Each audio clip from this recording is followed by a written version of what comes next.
O nosso tema de hoje é orgulho e humildade. É um tema tratado no Evangelho segundo o Espiritismo, em seu capítulo 7, Bem-aventurados os pobres de espírito. Mas para sabermos do que trata o Evangelho segundo o Espiritismo, precisamos entender o significado de orgulho e humildade que o Evangelho está tratando. Porque no dicionário vamos encontrar vários significados para o orgulho e para a humildade.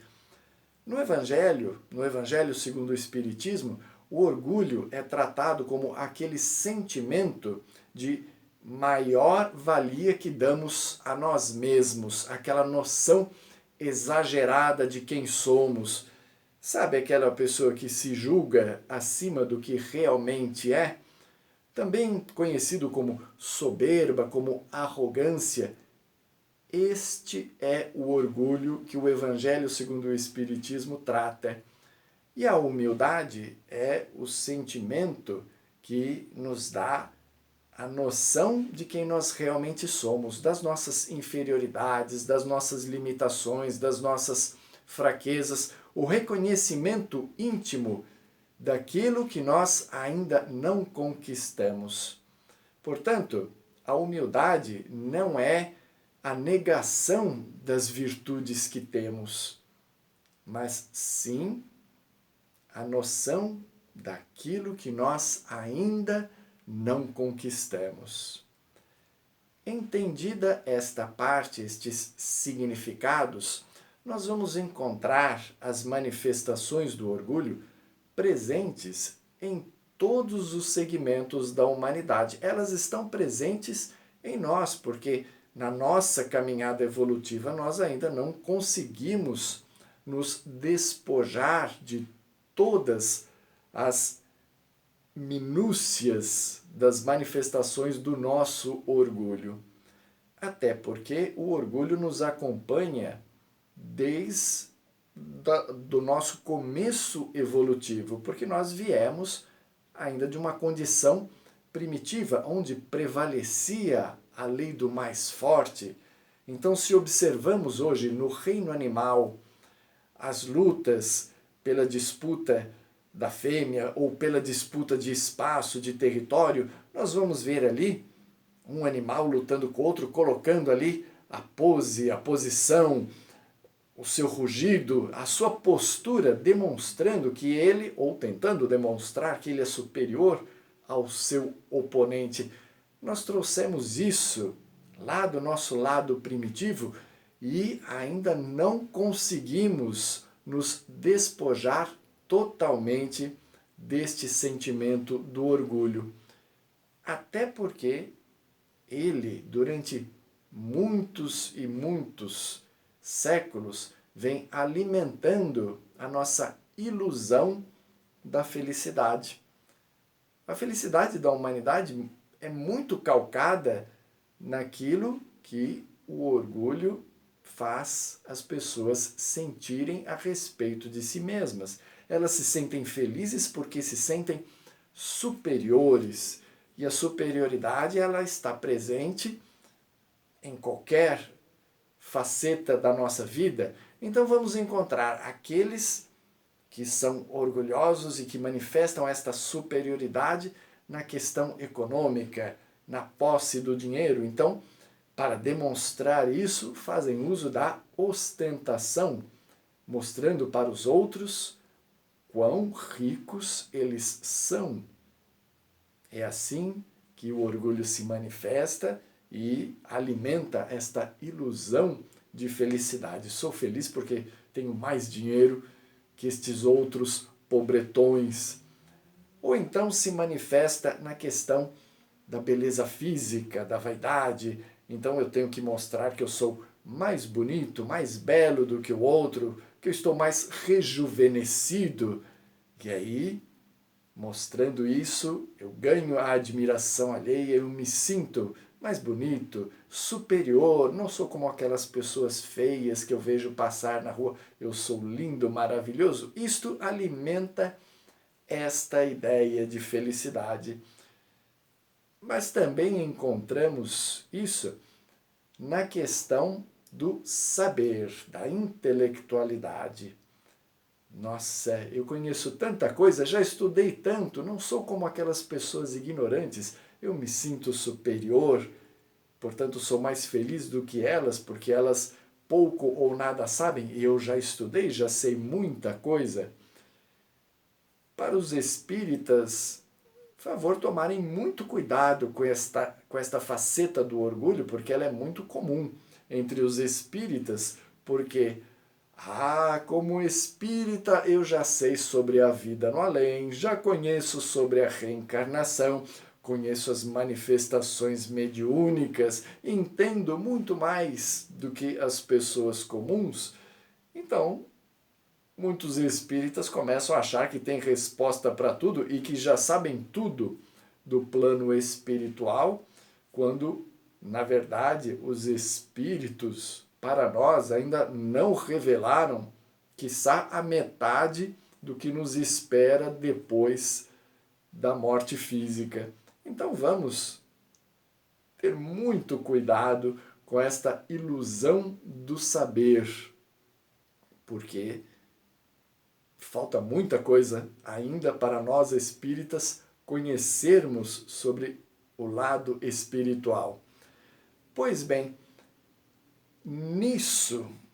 nessa busca pela felicidade, e olha que demos apenas alguns exemplos de como o orgulho se manifesta, existem vários outros, mas nesta ilusão de que esta posição de superioridade nos dá uma sensação de felicidade, nos torna assim pessoas melhores do que outras, acabamos por nutrirmos a autoimagem, ou seja, eu não sou aquilo que eu aparento ser, mas para as outras pessoas eu tenho que parecer ser aquilo que elas esperam ver em mim. Seria mais ou menos assim, aproveitando a minha pessoa como exemplo, as pessoas que me vêm fazendo palestras, muitas pensam assim, nossa, ele sabe tanta coisa, então começam a me perguntar várias coisas, e se eu tiver que manter a minha autoimagem de que sei tudo, eu começo a responder coisas que eu sei e que eu não sei, fingindo que sei. Deu para entender? Pois é, tem muita gente que faz isso. Tem muita gente que não é tão rico, mas finge ser rico para manter a imagem de rico, porque esta imagem lhe dá a sensação da felicidade. Tem muita gente que já está, com o passar dos anos, perdendo a beleza física, mas tenta todos os recursos para continuar aparentando a juventude e a beleza. Fazem cada coisa consigo mesmas, com seu próprio corpo, tudo para sustentar uma imagem. Há outros, então, que, conforme o exemplo que eu citei de mim mesmo, fingem que sabem tudo, é impressionante, dão respostas para tudo, para o que sabem e para o que não sabem, e fingem que sabem com toda a convicção. É impressionante isso, não é à toa que a ciência oficial, volta e meia, tem que voltar atrás em alguns enunciados que alguns anos antes já tinha feito, porque foram conclusões precipitadas em torno de um pseudo-saber que mais tarde se revelou incipiente. Tiveram que voltar atrás e desdizer o que havia sido dito. Muito bem. E aí, para colaborar no nosso processo evolutivo, destruindo esta falsa autoimagem que temos de nós mesmos, nós temos, ao longo dos tempos, a lei da reencarnação e a lei de causa e efeito. Ou seja, quando abusamos de alguma coisa, provocamos um efeito contrário que nos trará o aprendizado de como deve ser realmente aquela coisa sem abusarmos daquela coisa. Explicando melhor, aquela pessoa que é muito rica e que abusou da sua riqueza com ostentação, tentando mostrar para os outros a suntuosidade dos seus bens, enfim, esta pessoa, numa próxima existência, poderá vir, e geralmente vem, numa condição de pobreza material, de forma que ela venha a perceber que ela não é aquela pessoa rica que ela julgava ser. Primeiro que no plano espiritual já vai existir uma decepção natural, porque ela se julgava feliz por ter tantas posses materiais, deixou a vida física e teve que deixar aqui todas as suas riquezas. Ao reencarnar, não mais as reencontrou, muito pelo contrário, tem agora que viver uma vida na pobreza para que ela consiga aprender a ser humilde.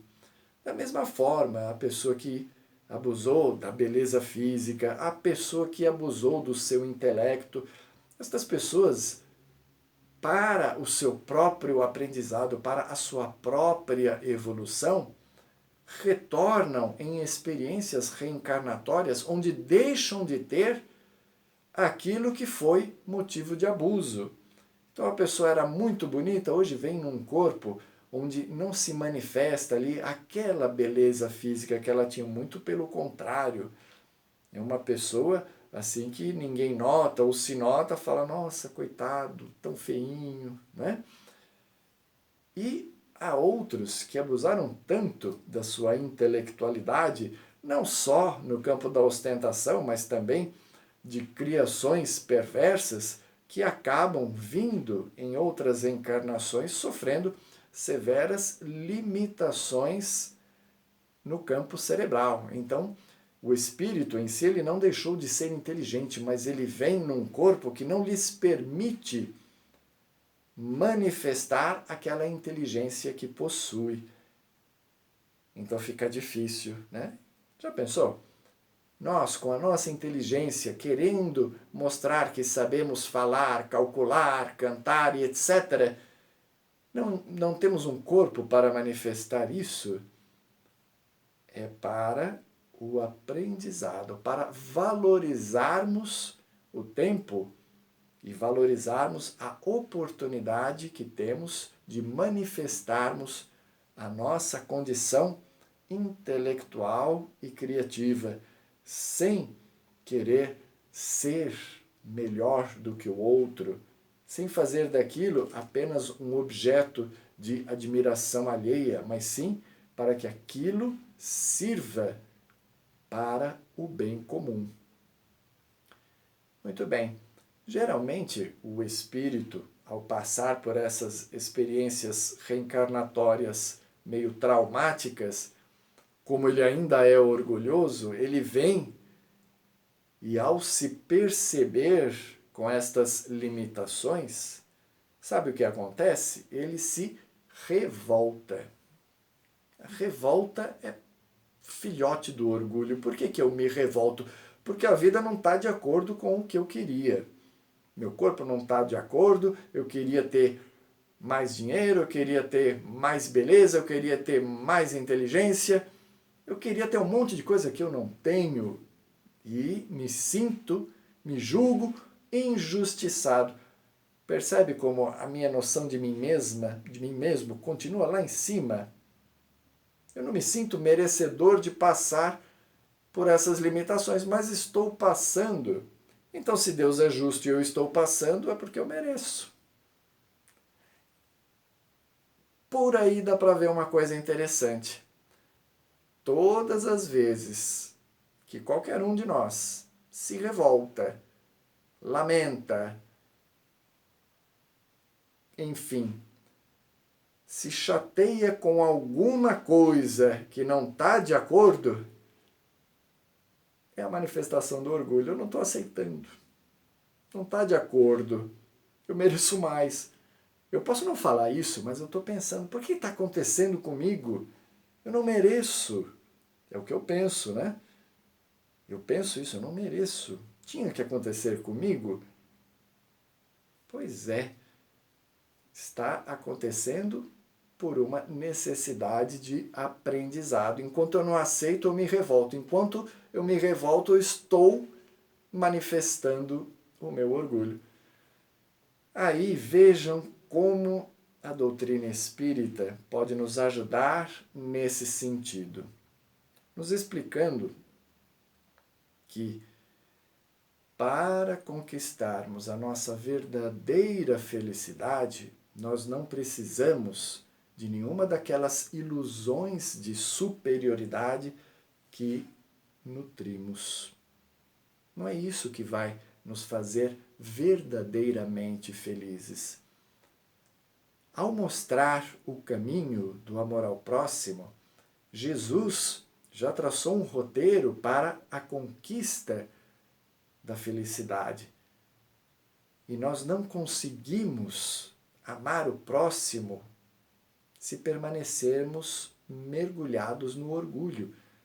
Precisamos entender o próximo como alguém igual a nós, não alguém que está abaixo de nós recebendo uma esmola humilhante. Não, é alguém que eu vou ajudar porque tenho condições para isso hoje. Porque amanhã talvez seja ele que venha me ajudar quando eu necessitar. Entendendo este mecanismo no qual às vezes sou eu quem ajudo e às vezes sou eu quem sou ajudado, eu começo a perceber como é bom ser humilde. E olha, a humildade é libertadora.